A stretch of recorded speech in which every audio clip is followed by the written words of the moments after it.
महाराष्ट्र राज्याचा मंत्रिमंडळाचा शपथविधी सोहळा दिनांक 15 डिसेंबर रोजी महाराष्ट्राची उपराजधानी नागपूर येथील राजभवनात पार पडला असून सोलापूर जिल्ह्यातील 5 आमदार, त्यामध्ये अक्कलकोटचे आमदार सचिन कल्याण शेट्टी, आमदार सुभाष देशमुख, आमदार विजयकुमार देशमुख, आमदार देवेंद्र कोठे तसेच पंढरपूर मंगळवेढा मतदारसंघाचे आमदार समाधान अवताडे हे सर्व भाजपचे आमदार असून यापैकी मंत्रिमंडळात कोणाला तरी स्थान मिळेल अशी आशा सोलापूर जिल्ह्यातील जनतेला लागून राहिली होती। तसेच पंढरपूर मंगळवेढा मतदारसंघाचे आमदार समाधान अवताडे यांना मंत्री म्हणून शपथ दिली जाईल असं न्यूज चॅनल सोशल मीडियावरून ऐकावयास आणि पाहावयास मिळत होतं। परंतु या पहिल्या मंत्रिमंडळात समाविष्ट न केल्यानं सोलापूर जिल्ह्यातील राजकारणी सर्वसामान्य लोकांना आश्चर्याचा विषय होत असून या अगोदर सुद्धा जिल्ह्याला पालकमंत्री म्हणून बाहेरचे पालकमंत्री दिल्यानं त्यांचा सोलापूर जिल्ह्याशी प्रशासकीय कामाशी फारसा संबंध न आल्यानं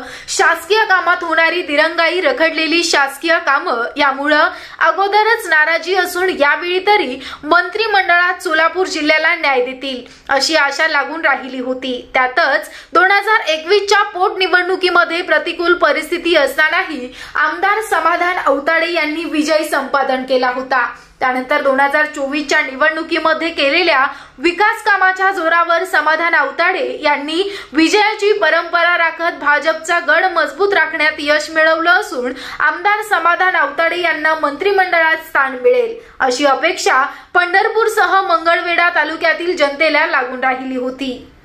परंतु त्यांना मंत्रिमंडळात स्थान न मिळाल्यानं पंढरपूर मंगळवेढा जनतेच्या पदरी निराशा पडली असून पुढील येणाऱ्या काळात तरी मंत्रिमंडळ विस्तारामध्ये आमदार समाधान अवताडे यांचं नाव येईल अशी अपेक्षा पंढरपूर मंगळवेढा मतदारसंघातील सर्वसामान्य नागरिकांना आणि शेतकरी वर्गाला लागून राहिली आहे।